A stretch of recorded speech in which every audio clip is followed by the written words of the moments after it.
Oke, selamat datang teman-teman di video tutorial kedua pada mata kuliah pengantar asuransi umum. Nah, mungkin tanpa berlama-lama lagi kita langsung masuk aja ke materinya. Kita masuk ke gambaran umum rating manual. Nah, mungkin di video pembelajaran yang pertama tadi udah ada disinggung rating manual itu apa. Kalau di sini tuh kita masuk ke inti-inti rating manual itu apa. Nah, definisinya tuh rating manual adalah dokumentasi perusahaan asuransi yang menjelaskan bagaimana suatu resiko diklasifikasikan dan bagaimana premi yang berlaku dihitung untuk resiko tersebut. Nah, bisa dibilang kalau yang di sebelumnya kan bisa dibilang kayak rating manual tuh kayak dokumen yang isinya peraturan-peraturan untuk menghitung resiko. Nah, di sini juga sama aja. Nah, dalam lingkungan modern, premi sering dihitung oleh sistem otomatis, tetapi manual tetap penting untuk transparansi proses. Nah, kalau misalnya kita nggak ada manual nih, kita nggak bisa tahu transparansinya, makanya di sini kita perlu manual ini berguna juga dalam perhitungan premi. Dan manual juga paling berguna sih, karena dia yang ada mengklasifikasi resiko. Lalu manual membantu agen, broker, analis, dan regulator memahami logika penentuan premi. Nah, karena manual ini kan berisi resiko-resiko ya. Dia tuh berisi klasifikasi resiko, makanya dia tuh berguna untuk agen, broker, dan analis, dan regulator. Apalagi analis itu paling berguna dalam penentuan premi. Karena dalam penentuan premi kita tuh perlu perhitungan resiko. Lalu output akhir proses rate making biasanya berupa informasi yang diperlukan untuk membuat manual baru atau memodifikasi manual yang sudah ada. Nah, manual tuh kan proses ya. Jadi dia tuh proses awal untuk mendapat premi. Nah, setelah rate making saya udah dapat akhir dari proses rate making. Rate making itu mungkin akan kita bahas di video tutorial selanjutnya. Nah, setelah proses rate making, kita akan baru dicek apakah ada kesalahan di tahap prosesnya atau bisa digunakan atau hasilnya bisa dipakai untuk manual yang selanjutnya. Next, kita masuk ke mengapa rating manual masih penting. Itu yang pertama untuk operasional. Untuk operasional, rating manual itu menjadi acuan atau penerapan pricing. Karena dia tuh kan memiliki resiko, dia tuh memiliki klasifikasi resiko. Makanya itu tuh menjadi acuan dalam penerapan pricing. Karena di video tutorial yang pertama juga, kalau kita mau menentukan premi, kita harus tahu resikonya. Kita nggak boleh sembarangan memberikan harga ke orang-orang. Kita harus lihat dulu resiko orang-orang tersebut, mau resikonya tinggi atau resikonya rendah. Itu kita kasih harganya tergantung resiko mereka. Makanya di sini rating manual kan berisi klasifikasi resiko, makanya sangat berguna untuk penerapan pricing. Lalu menjaga konsistensi antar cabang, underwriter, dan distribusi, lalu memudahkan audit dan penelusuran asal-usul premi. Nah, itu dia guna untuk operasional. Lalu untuk regulator dan edukasi, rating manual menjadi dokumen pendukung dalam proses filing tarif. Karena rating manual kan tuh sebenarnya dokumen yang isinya tuh klasifikasi resiko. Makanya di sini dia tuh bisa menjadi dokumen pendukung. Lalu untuk membantu pihak luar memahami rule dan formula premium. Nah, rating manual kan dibilang kayak dokumen, makanya di sini dia tuh kayak dokumen. Makanya pihak luar tuh bisa baca-baca rating manual ini biar bisa tahu rule dan formula premium. Lalu dia tuh bisa menjadi sarana belajar logika pricing produk asuransi. Dia tuh bisa jadi sarana belajarnya. Formula umum, harga yang dibayar konsumen disebut premium. Premi umumnya dihitung dari rate per unit of exposure lalu disesuaikan dengan karakteristik risiko yang relevan. Nah, premi itu biasanya dihitung dari rate-nya lalu disesuaikan dengan risikonya. Nah, seperti yang diketahui di video tutorial pertama tuh harusnya sudah dibahas lebih lanjut mengenai premi ini. Oke, next ke komponen utama rating manual. Nah, komponen utama tuh terdiri dari 4. Rating manual terdiri dari 4, yaitu rules, rate page, rating algorithm, sama underwriting guidelines.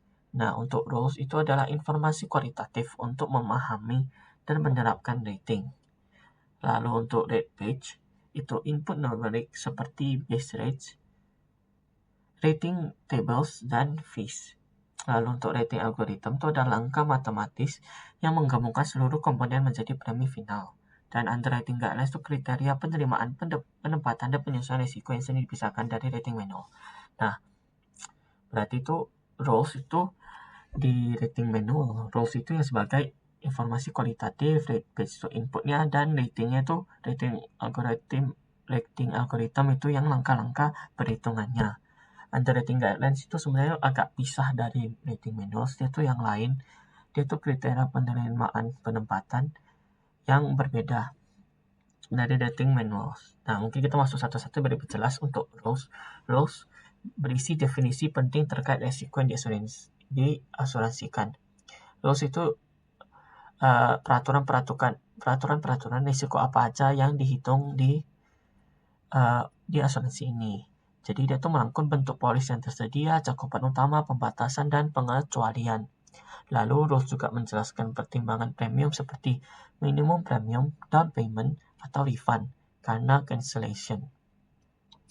Lalu bagian yang paling penting adalah classification rules, yaitu aturan pengelompokan risiko sebelum algoritma rating diterapkan. Jadi dia tuh awal-awal dia tuh klasifikasi dulu resiko-resikonya, kayak contoh contoh hujan, misalnya cuaca misalnya hujan atau tidak hujan. Nah, dia bisa dulu klasifikasi kalau misalnya hujan itu semua itu 1, tidak hujan itu 0. Nah, apapun yang selain hujan itu masuk ke sini yang tidak hujan. Contohnya nih, mendung kan tidak hujan, itu tetap masuk ke sini. Nah, gunanya rules itu untuk mengklasifikasi risiko ini. Lalu, rules juga dapat memuat endorsement atau rider, termasuk batasan dan cara penetapan tarif untuk coverage opsional. Jadi di sini rules juga bisa berisi endorsement atau rider yang itu merupakan batasan. Contohnya dia ada batas minimal premium 100. Nah, rules tuh biasanya di situ biasanya minimal 100 ini ada di rules, di peraturan bisa dibilang. Dia nggak mungkin bisa lebih rendah dari 100 ini. Okay, next. Mengapa klasifikasi rules penting? Karena tanpa klasifikasi yang jelas, algoritma menjadi ambigu. Nah, kalau nggak ada ini algoritma bisa ambigu. Lalu resiko yang sama bisa diberi premi yang berbeda. Lalu premi dapat dihitung secara tidak tepat.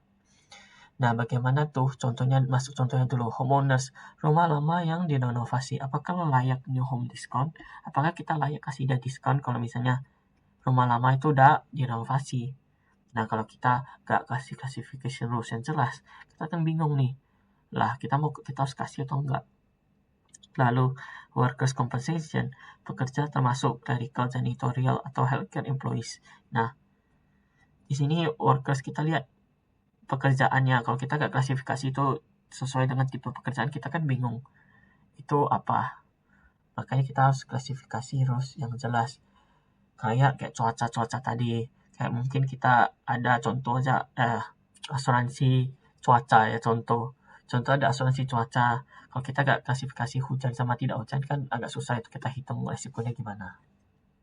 Lalu next ke rate page. Nah, rate page itu memuat semua input numerik yang diperlukan untuk menghitung premi. Nah, rate page itu biasanya terdiri dari base rates, rating tables, sama fees atau harganya. Jadi apapun yang rate page itu apapun input numeriknya. Lalu base risk adalah profil acuan yang dipilih perusahaan.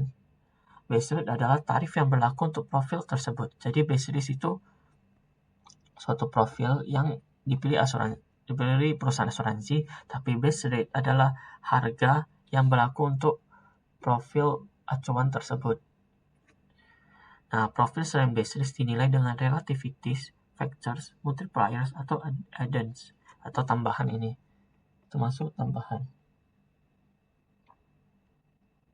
Lalu untuk beberapa produk, biaya tetap dimasukkan sebagai expense fee. Untuk produk lain, seluruh biaya sudah ditambahkan di base rate. Untuk beberapa produk itu ada yang masuk ke expense fee, dan ada juga yang masuk udah digabung dengan base rate. Nah, kita masuk aja ke contoh rating variables menurut produk. Nah, rating variables di type of insurance, personal atau mobile. Untuk rating variables itu ada driver age, umur drivernya, gender, perempuan atau laki-laki, model year, dari tahun berapa, sama accident history, pernah mengalami kecelakaan atau enggak. Ini contoh asuransi mobil ya. Contoh asuransi kendaraan ini.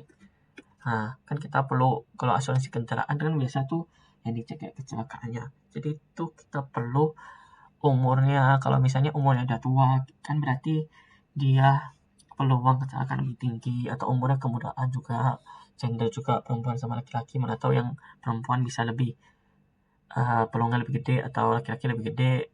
Kalau modelir juga umurnya mana tahu udah tua kan, kalau udah tua kan peluang kecelakaannya lebih gede, sama udah pernah kecelakaan atau belum. Lalu kalau homeowners, apakah dia sudah ada asuransi lain, umur rumahnya, sama tipe konstruksinya. Lalu kalau worker compensation tuh umurnya berapa. Ini occupation class code itu ini udah sesuai rules tadi, udah diklasifikasi. Jadi kayak misalnya contoh aja nih, contoh yang kerja di kantoran. Jadi worker yang kerja di kantoran, contohnya staf administrasi dan staf yang urus keuangan, staf keuangan, itu mungkin memiliki kode yang sama, contohnya 01. Makanya di sini occupation class code dia tuh udah klasifikasi resiko. Soalnya ini kan resiko dari pekerjaan ini kayak sama aja. Soalnya mereka sama-sama di dalam kantor, gak buat hal yang beresiko tinggi. Makanya bisa dia udah diklasifikasi resikonya sama. Berarti bila kodenya sama, itu makanya gunanya rules tadi. Kalau misalnya yang agak bahaya, contohnya climbing lah atau apa, itu mungkin ada kode yang lain. Lalu commercial general liability itu ada klasifikasi territorial sama limit of liability. Lalu untuk medical malpractice itu ada specialty, territory, limit of liability. Medical malpractice ini contohnya kayak dokter dan lain-lain ini. Lalu untuk commercial automobile itu driver class, territory, limit of liability. Nah, ini untuk contoh rating variables. Kita lanjut ke rating algorithm. Rating algorithm itu menjelaskan urutan penerapan faktor rating. Lalu menetapkan apakah faktor diterapkan secara multiplikatif, adiktif, atau formula khusus. Lalu menentukan rounding procedure pada setiap tahap. Dapat mencantumkan minimum premium, maksimum premium, atau batas maksimum total debit credit. Tadi kan pas Tirus juga ada bilang itu ada minimum preminya. Sebenarnya itu masih awalnya. Untuk pastinya tuh di rating algorithm kita perlu kasih di rating algorithm kita biasanya baru taruh ada minimum premium, maksimum premium, atau batas maksimum total debit credit. Jika produk memiliki beberapa coverage, algoritma bisa berbeda untuk setiap coverage. Contohnya produk ada beberapa tipe nih. Jadi rating algorithm juga berbeda-beda terhadap tipe itu. Nah, inti ide rating algorithm mengubah building blocks di rate page menjadi premi final yang dapat ditagihkan. Berarti dari rate page kan tadi kayak cuma diklasifikasi variabel-variabelnya. Nah, di rating algorithm dia buat itu biar bisa dihitung menjadi premi final. Nah, lalu ke underwriting guidelines. Underwriting guidelines itu menentukan keputusan accept, decline, to refer. Jadi kita tuh bisa menerima polisnya itu gak, apa kalau misalnya dia terlalu tinggi, ketinggian kita bisa nolak, kalau agak rendah kita bisa terima, atau gak kalau tengah-tengah mungkin kita bisa refer. Jadi dapat menentukan company placement bila satu grup memiliki beberapa perusahaan dengan profil resiko berbeda-beda. Lalu dapat menentukan tier placement bila satu perusahaan memakai beberapa tier tarif. Nah, dia bisa menentukan dari underwriting guidelines, kita bisa menentukan orang tersebut tuh masuk tier apa. Contoh nih, ada 3 tipe premi, 3 tipe. Ada 3 tipe, yaitu 1 kelas tipe A, tipe B, lalu tipe C. Contoh tipe A itu paling murah 100, ini 200, 300 dolar. Nah, tipe A ini murah tapi untuk resiko yang rendah. Ya, jadi itu kita kasih kayak kalau misalnya tipe A, misalnya preminya tuh 100. Kalau misalnya dia ada terjadi claim atau loss, nah dia tuh nanti dapat segini-segini, kalau tipe B segini-segini, tipe C segini-segini. Makanya gunanya underwriting guidelines itu dia bisa memasukkan, dia bisa pindah polis itu antara tiga tipe ini. Dia bisa tahu apakah polis ini termasuk di antara tiga tipe ini, dia lebih cocok di tipe yang mana. Lalu pada commercial lines, guidelines sering mengatur schedule rating kredit atau debit. Lalu sering dianggap proprietary dan dipisahkan dari rating manual publik karena underwriting itu udah pisah dari rating manual. Next ke contoh underwriting karakteristik. Nah, type of insurance contohnya personal automobile atau yang tadi asuransi kendaraan. Underwriting karakteristiknya itu credit score, home ownership, prior bodily injury limits, lalu homeowners juga credit score, prior loss information, age of home. Nanti ini semuanya harusnya beda dari variables tadi, rating variables. Lalu work compensation itu safety programs, number of employees, prior loss information. Lalu commercial general liability itu ada credit score, years in business, number of employees. Lalu medical malpractice itu ada patient complaint story, year signs residency, number of weekly patients. Dan yang terakhir itu commercial automobile, driver tenure, average driver age, earning stability. Nah, sebenarnya ini masih ada lebih dari ini ya. Sebenarnya tergantung asuransinya tuh bentuk apa. Tapi di sini cuma ada 6. Ada 7. Kalau bisa lebih, contohnya ada asuransi cuaca kayak tadi yang mana tahu. Nah, kan bisa yang lain. Tapi kan untuk saat ini jujur aku kurang tahu ada beneran nggak asuransi cuaca. Next. Contoh homeowner setting manual. Nah, di sini tuh ada 3 contoh nih sebenarnya. Ada homeowner, ada medical, sama ada worker. Dan ini tuh aku ambilnya dari buku Warner sebagai contoh-contohnya aja. Nah, kita masuk ke dulu yang homeowner dulu. Base rate all homeowner itu 500. Rating variables utama tuh ada amount of insurance, territory, protection class, or construction type, underwriting tier, deductible. Lalu di sini ada miscellaneous credits, new home discount, 5-year claims free discount, multi-policy discount. Lalu untuk optional coverage itu ada increased general coverage dan increased liability or medical limits. Expense fee $50 per policy. Nah, di sini tuh ada rumusnya. Sebenarnya untuk rumus ini sebetulnya tidak harus dihafal. Karena ini kan kayak contoh-contoh aja. Contoh-contoh dari rating manual. Soalnya di sini ada homeowner, medical, sama workers. Sebenarnya tuh untuk rumus ini harusnya agak keluar itu di quiz. Di quiz tuh soalnya itu tipenya open question, bukan hitungan. Jadi di sini harusnya tidak keluar. Untuk rumus ini total premium itu bisa dihitung dari base rate, yaitu tadi kan 500 ya base rate. Dikali amount of insurance ROI relativity kali dengan territory relativity kali protection construction relativity kali tier relativity kali deductible credit kali 1 min new home discount min claims free discount kali 1 min multi policy discount ditambah dengan jewelry additive ditambah liability on medical additive ditambah policy fee. Ini untuk rumusnya jujur agak panjang. Nah, next kita lihat dulu di karakteristik ini. Jujur sebenarnya ini untuk perhitungan ini diperlukan tabel-tabel perhitungan yang bisa didapatkan di buku Warner. Sebenarnya itu sangat banyak kali tabelnya. Jadi kalau aku masukin satu-satu kan panjang banget. Jadi di sini kita bisa lihat aja di buku Warner. Kalau teman-teman bisa juga cek di buku Warner yang ada di Exilib.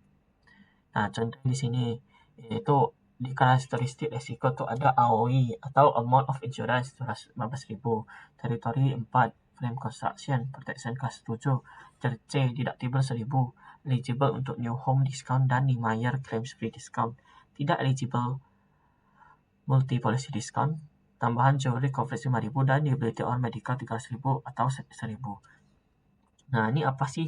Nah, sebenarnya kalau kita masukin ke rumus, di sini kan rumusnya ini, base rate dikali dengan AOE relativity. Nah, base rate-nya kan 500. Nah, AOE relativity 1,04. Nah, ini datang dari mana? Padahal di sini kan 215.000. Sebenarnya ini kita bisa lihat dari tabelnya. Nah, tabelnya itu kita dapat dari sini. Jadi teman-teman bisa lihat di ini, amount of insurance ini. Nah, kita lihat dulu di tabel ini. Kita bisa dapat relativity-nya dari itu. Diketahui kan 215. Nih, 215 itu 1,04. Maka di sini tuh kali 1,04. Lalu dia itu teritori 4. Nah, kita cari dulu di tabel. Teritori 4. Nah, itu 1,1. Maka di sini kali 1,1. Lalu untuk deductible ini frame construction protection kelas 7. Nah, kita lihat dulu. Protection kelas 7. Dia tuh frame construction. Nah, berarti 1,15. Lalu untuk tier C, nah kita cek dulu yang di bawah sini tier C-nya apa? Tier C itu 1, makanya dikali 1. Lalu deductible 1000, kita lihat untuk deductible 1000 tuh relativity itu 0,85, maka di sini kali 0,85 dikali dengan 1 min eligible untuk new home discount.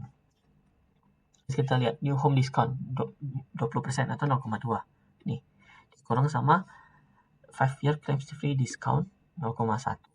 Ini 0,1 dikali dengan tidak eligible untuk multi policy discount, makanya dikasih 0. Lalu untuk additional optional converse di sini kita lihat untuk tabel ini.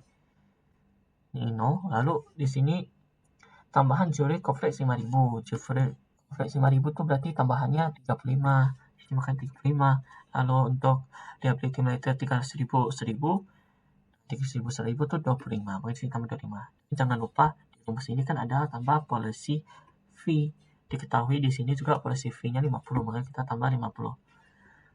Nah, setelah dapat ini kita bisa dapat perhitungan preminya tuh 501. Ini jumlah semuanya tuh $501 untuk jumlah preminya. Nah, premi itu meningkat karena teritori. Itu biasanya tuh meningkat karena teritori. Nah, nih karena nih teritori, AOE, teritori sama protection class. Karena ini kan ya lebih 1,04 kali 1,1 dikali 1,15 kan berarti kan lebih tinggi dari 1. Tandanya itu dia tuh meningkatkan ini premi. Dan premi itu turun karena ada deductible 0,85. Dan 2 diskon utama yang ini. Diskon. Next kita mungkin lanjut ke contoh soal ke contoh medical malpractice manual. Nah, untuk medical malpractice manual di sini ada beberapa base rate per nurse employed. Kalau dia tuh employed tuh 2.500 dan self-employed itu 3.000. Lalu variable utama itu ada specialty, part-time status, territory, claims free discount. Lalu ada schedule rating dengan total maksimum agregat debit kreditnya 25%. Ada faktor limit, deductible credit, claims maturity factor, dan group credit. Lalu ada minimum premium per nurse itu 100. Itu minimum premi. Jadi rumusnya itu kita dapatkan total premium para profesional itu kita pilih yang paling gede max. Max dari ini 100 karena di sini ada minimum premi. Jadi kalau misalnya ini itu lebih rendah 100 kita ambil yang 100. Rumusnya itu base rate dikali dengan specialty relativity dikali part-time relativity dikali territory relativity dikali 1 min claims free discount dikali 1 plus minus schedule rating dikali limit relativity dikali 1 min deductible credit dikali claims made factor dikali 1 kurang group credit. Nah, untuk group policy total premi adalah jumlah premi seluruh profesional. Next kita masuk aja ke contoh soal. Nah, di sini nurse baru. Di sini dia tuh employee. Nah, kalau employee kan di sini kita udah ketahui employee itu 2.500, bahkan di sini kita kali 2.500. Nah, ini specialty-nya psychiatric. Nah, kita bisa lihat di buku dari ini juga.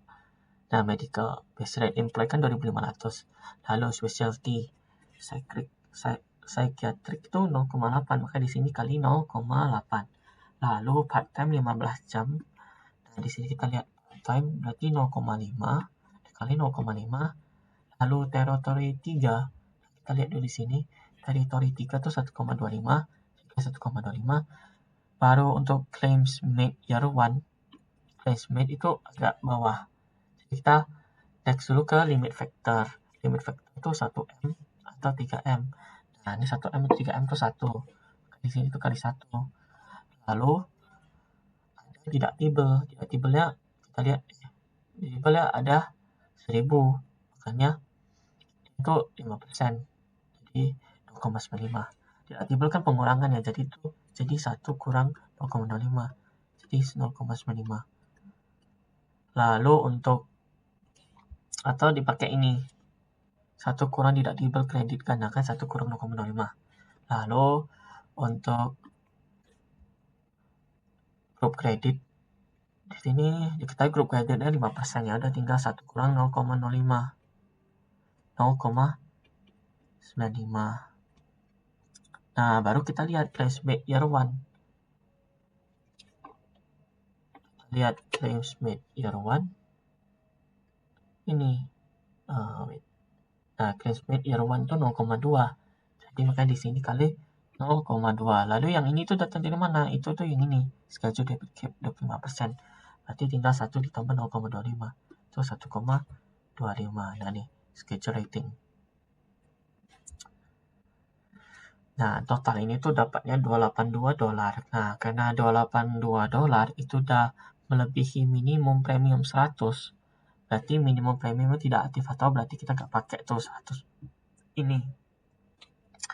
Nah, jika premi awal 5 nurse itu 6.500, maka total premi 6 nurse itu jadi 6.782 atau tambah doang. Tambah 6.500 ini ke 282.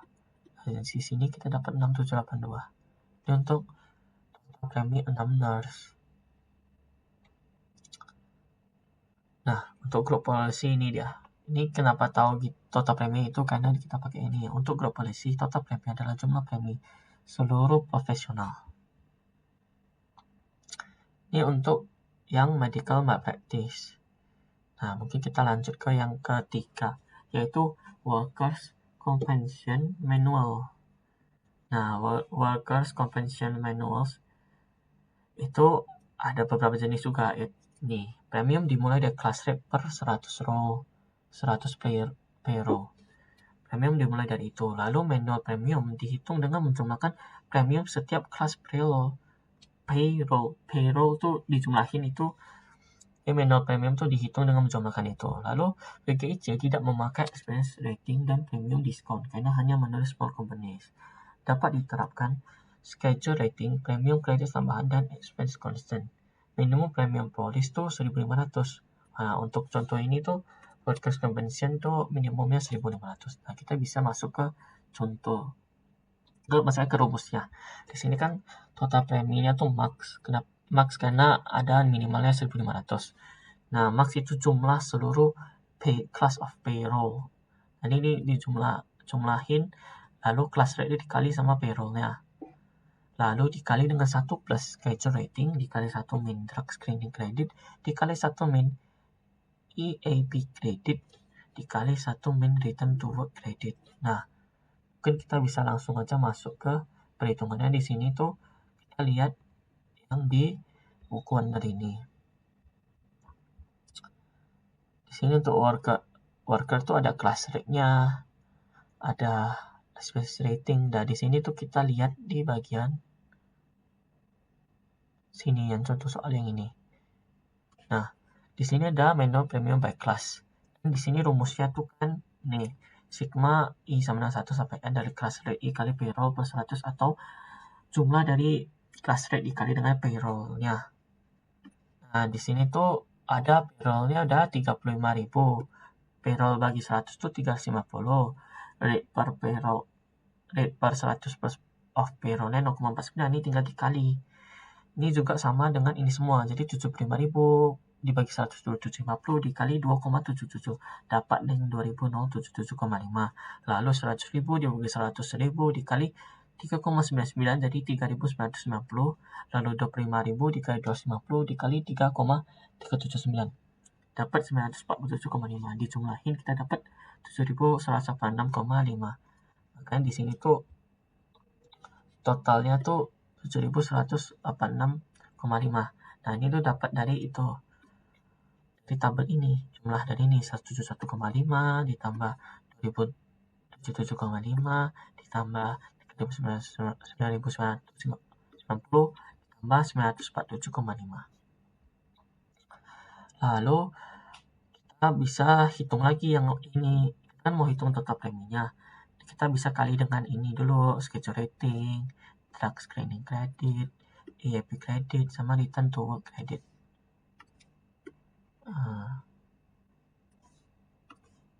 Ini. Nah, caranya kita lihat dulu, kita udah ketahui schedule rating kreditnya 17,5. Jadi faktornya itu 0,825. Ya udah, karena schedule kita udah tahu kan schedule ratingnya 17,5. Jadi itu 1 min 17,5%. Makanya kita dapat 0,825 di sini. Lalu untuk drug screening credit itu 5%. Dan expense constantnya 150, berarti kita diketahui kalau di sini gak ada return to work credit sama EAP credit. Lalu untuk drug screening credit kan 5%, berarti 1 kurang 5%, makanya di sini itu dapat 0,95. Lalu tinggal dipakai aja rumusnya, tinggal ini dikali sama 0,825, ini 0,825 dikali dengan 0,95 ditambah sama 150. Jumlahnya tuh 5.782. Nah, karena hasilnya lebih besar dari minimum premium, yaitu 1.500, maka total premi polis tuh 5.782. Yang ininya tuh kita gak pakai. Nah, ini untuk guna rating manual di 3 jenis itu. Sebenarnya bisa ada yang lain kan. Tapi di sini aku ambil 3 ini aja. Dan untuk penjelasan lebih jelas mungkin bisa dilihat di Warner. Tapi untuk intinya itu sebenarnya perhitungannya gak serumit itu, tinggal ingat, nanti tahu tabelnya aja harusnya udah bisa tahu ini. Lalu kita masuk ke latihan soal yang pertama. Ini latihannya teori aja, karena untuk perhitungan yang gini sebenarnya, untuk perhitungan debak ini sebenarnya gak gitu susah, tinggal hafal rumus yang ini aja sebenarnya. Nah, kayak contohnya soalnya tentang media malpraktis, tinggal hafal ini sebenarnya. Dan tapi kalau di soal kuis jujur kayaknya enggak, karena Master itu tipe soal kuisnya itu open question, jadi mungkin ya pakai teori-teori gitu, bukan terlalu perhitungan banget. Makanya di sini kita masuk ke contoh soalnya. Oke, kita masuk ke yang teori aja dulu.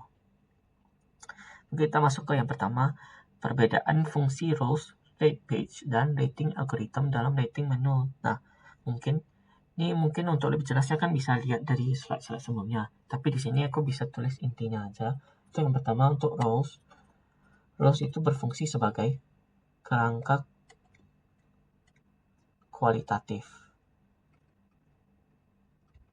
Nah, dia tuh sebagai kerangka kualitatif yang isinya tuh definisi resiko, bentuk polis, calon pengecualian, endorsement, dan yang paling penting di sini tuh classification rules, karena gunanya rules itu untuk classification rules.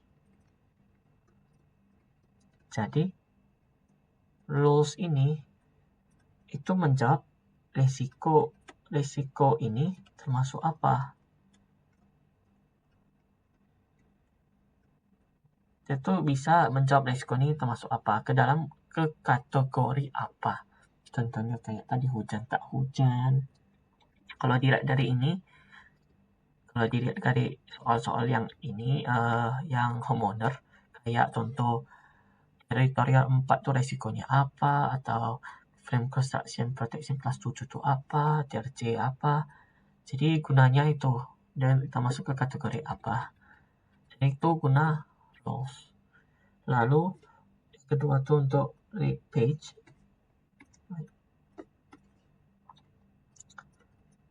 rate page itu gunanya untuk input numerik.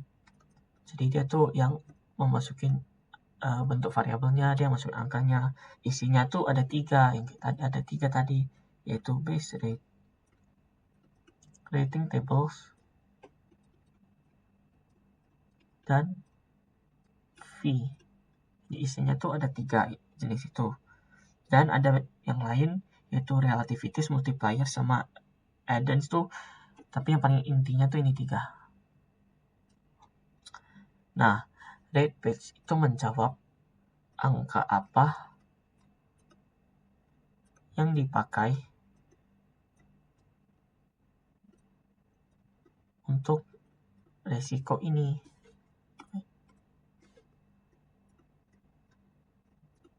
Nah, maksudnya kayak contohnya tadi kan tier C. Tier C itu angkanya berapa? Nah, itu termasuk rate page. Contohnya tier C yang tadi contohnya 1,04 kayak tadi 215.000. Nah, itu termasuk rate page. Kita tuh pakai angka apa sih untuk perhitungan? Nah, lalu untuk rating algorithm, mungkin di sini aja. Rating algorithm itu sebagai prosedur matematis, atau bisa dibilang itu yang rumus yang panjang itu tadi, yang kayak gini. Nah, ini bisa dibilang rating algorithm. Itu rumusnya. Jadi dia tuh yang menggabungkan angka-angka tadi menjadi premi akhir. Jadi dia tuh yang mengatur urutan penerapan faktor, apakah ditambah, dikali, dikurang, dibagi, dikasih minimum, dikasih maksimum. Nah, itu rating algorithm. Dia tuh menjawab bagaimana angka-angka itu diproses, atau bisa aja ditambah, dikali menjadi premi final. Jadi gunanya algoritma tuh itu. Jadi itu tiap beda 3 ini tuh fungsinya beda-beda. Yang pertama itu kayak awalnya kerangka kualitatif, yang kedua tuh inputnya dulu, yang ketiga itu prosedur matematisnya atau bentuk rumusnya. Itu untuk soal yang pertama. Lalu yang kedua, mengapa underwriting guidelines sering dipisahkan dari rating manual publik? Nah, karena biasanya tuh underwriting guidelines itu dipakai untuk menilai acceptability. Guidelines untuk menilai acceptability. Kayak dia tuh diterima atau enggak, diterima, di accept, atau di decline, atau di refer. Nah, itulah gunanya underwriting guidelines. Selain itu juga guideline ini juga bisa mengatur company placement, tier placement, dan rating credits or debits. Nah, ini juga bisa lihat company placement, tier placement, apakah dia tuh termasuk premi apa, dan schedule rating credits or debits. Nah, makanya dia tuh dipisah dari rating manual publik. Nah, itu untuk nomor 2. Nah, untuk nomor 3, mengapa base risk itu tidak harus sama dengan profil rata-rata portofolio? Karena base risk itu cuma profil acuan. Base risk itu hanya profil acuan. Itu profil acuan yang dipilih suatu perusahaan untuk menjadi titik referensi. Dia tuh nggak bisa dipakai untuk menilai seluruh resiko. Makanya dia tuh tidak sama dengan profil rata-rata portofolio. Base risk nilainya juga bisa dinilai dari relatif terhadap satu standar melalui factors. Dia tuh melalui factors, relativities, multipliers, atau addends. Jadi fungsinya lebih sebagai anchor operasional daripada representasi statistik. atau rata-rata nasabah. Jadi dia tuh lebih ke anchor atau acuan dibanding rata-rata, makanya tuh dia beda dengan rata-rata. Itu sih untuk inti dari yang base risk. Kenapa dia tuh beda dengan profil rata-rata portofolio. Nah, mungkin gitu aja video tutorial yang pertama ini. Video tutorial yang kedua ini, kalau misalnya teman-teman ada yang mau ditanyakan, bisa langsung PC aku aja, atau mau di grup juga boleh. Terima kasih. Untuk kuisnya, jujur aku kurang tahu dia bisa bentuknya gimana, tapi tipenya tuh open question. Soalnya mungkin bisa teori macam ini, kayak gini teori, atau dia mungkin kayak soal hitungan tapi ada teori dikit, kayak mungkin yang di video pertama itu. Di video pertama mungkin bisa kayak gitu, ada hitungan dulu baru dia tanya kayak interpretasinya apa, itu bisa juga. Tapi aku kurang tahu untuk fix karena tidak dikasih tahu Mas Resto. Mungkin segitu aja untuk video kali ini. Terima kasih telah menonton.